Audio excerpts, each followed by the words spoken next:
On August 15, 1971, a single document changed the world forever. Most people have never heard of it. Those who have dismiss it as ancient history. They are wrong. That document started a 55-year countdown timer, and that timer just reached zero. Executive Order 11615 sits in the National Archives today, yellowed and forgotten. 16 pages of bureaucratic language that few read. But buried in Section 2 are 9 words that sealed America's fate half a century before anyone realized what was happening. 9 words that guaranteed the United States would face its reckoning in 2026. Nixon thought he was saving the country. He had no idea he was destroying it. Nixon walked into the Oval Office that Sunday evening. Cameras were rolling. Gold was hemorrhaging from Fort Knox. Foreign governments demanded payment. Bretton Woods was cracking. Nixon had a choice: slash spending, end Vietnam, accept painful reset. Or attempt something never tried in human history. He chose the experiment. "I am today ordering suspension of dollar convertibility into gold," Nixon announced. The words sounded technical, boring even. But Nixon had just torn up the last restraint on American money creation. For the first time in recorded history, the world's reserve currency was backed by nothing but promises. Wall Street cheered. Press called it brilliant. Nixon had solved the crisis without raising taxes or cutting programs. The party could continue. What nobody understood was that Nixon hadn't solved anything. He had moved the problem forward in time, far enough that it would become someone else's responsibility. Internal Treasury memos from late 1971, classified for decades and partially declassified in 2016, reveal something disturbing. Nixon's advisors knew exactly what they were doing. They understood the mathematics. They calculated the timeline. Arthur Burns, Fed chairman, wrote in a confidential memo dated September 12, 1971. Suspending gold convertibility grants extraordinary flexibility near term. However, mathematical models suggest this flexibility has an expiration date. Conservative estimates place the sustainable period at approximately 50 to 60 years, assuming controlled monetary expansion. Burns got the math right. He just underestimated human nature. The memo continued with a warning that reads like prophecy today. Beyond this window, the accumulated distortions in our monetary system will require correction through either voluntary restraint or involuntary market forces. The latter scenario carries significant risk of social and economic disruption. In plain English, Burns told Nixon that going off gold would work for about 55 years. After that, reality would reassert itself. Whether America chose to face that reality voluntarily or had it imposed through collapse would determine the severity. That document remained buried for 45 years. When portions were released, the world had moved on. The warning seemed irrelevant, ancient history. But the mathematics Burns calculated in 1971 didn't care about politics. Math doesn't negotiate. 55 years from August 1971 lands squarely in August 2026. The timer Nixon started is approaching midnight. Burns' calculation wasn't based on ideology or theory. It was based on observable patterns. Every fiat currency system in recorded history followed the same trajectory. Weimar Republic lasted 14 years after abandoning gold.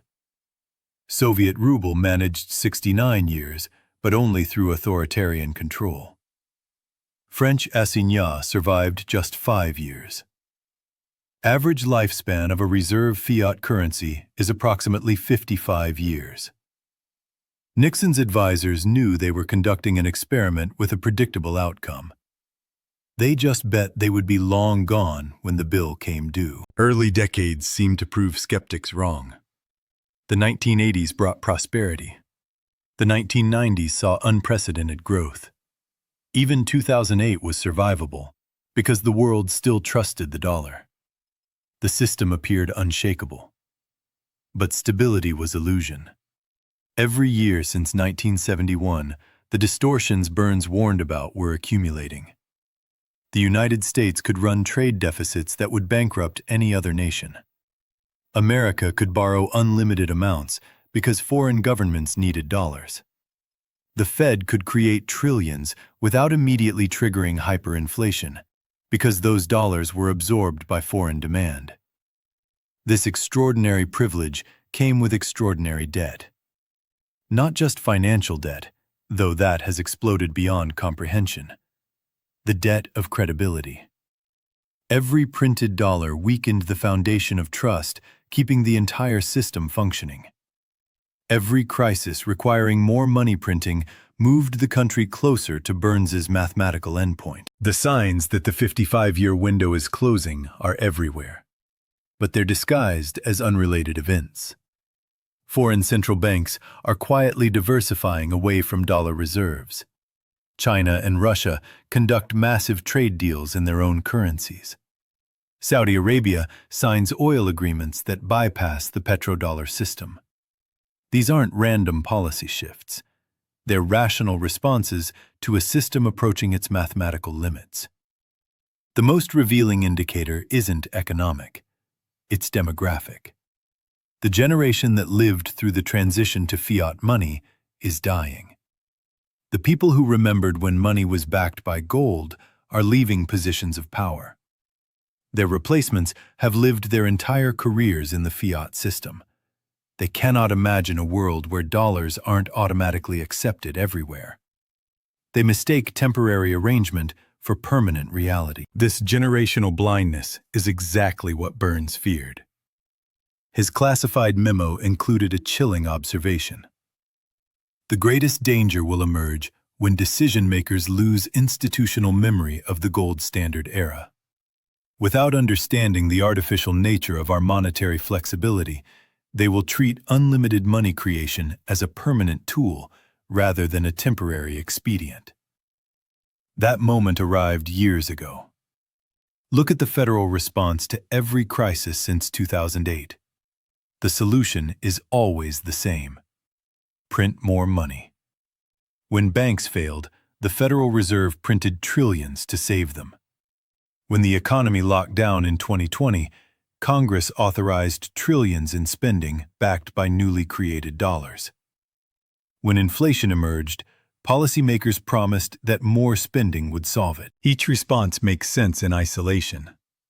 Each crisis seems to justify extraordinary measures. But the cumulative effect is pushing the monetary system beyond the mathematical boundaries Burns identified 53 years ago. The national debt now exceeds $34 trillion. That number is almost meaningless because of its scale, but the trend is clear. The United States adds more debt in a single year than most countries produce in economic output over decades. The interest payments alone consume nearly $1 trillion annually. Soon, interest payments will exceed defense spending. This is not sustainable indefinitely. It was never meant to be. The 1971 document makes clear that Nixon's advisors designed the fiat system as a temporary bridge, not a permanent structure. They expected their successors to gradually restore fiscal discipline as the immediate crisis passed. Instead, each generation of leaders pushed the problems further into the future. That future is now. Foreign governments are beginning to call the bluff. When the United States freezes Russian central bank assets in response to geopolitical disputes, other nations notice. When American politicians threaten to weaponize the dollar against any country that defies Washington, the rest of the world starts building alternatives. The BRICS nations aren't just talking about alternatives to dollar dominance anymore. They're building them. New payment systems, new trade agreements, new currency arrangements. Each step reduces global dependence on dollars. Each reduction moves America closer to the moment when its monetary flexibility vanishes. Burns understood this dynamic. His memo warned, "Our advantage persists only as long as the world perceives no viable alternative. The development of competing systems or the restoration of commodity-backed money by major powers would trigger an accelerated adjustment period. That accelerated adjustment period has begun." The mathematics of empire collapse follows predictable patterns. Declining powers always try to maintain their lifestyle through monetary manipulation. Rome debased its currency. Britain printed pounds to fund an empire it could no longer afford. Each time, the process followed the same stages. First, gradual inflation that officials dismiss as temporary. Then, accelerating inflation that requires increasingly desperate interventions. Finally, hyperinflation or currency collapse that destroys the savings of ordinary citizens while the political class escapes to hard assets. America is currently in stage 2. Inflation is no longer gradual, but officials still insist it's manageable. The desperate interventions are becoming more frequent. Each fix requires more money creation than the last. The gaps between crises are shrinking.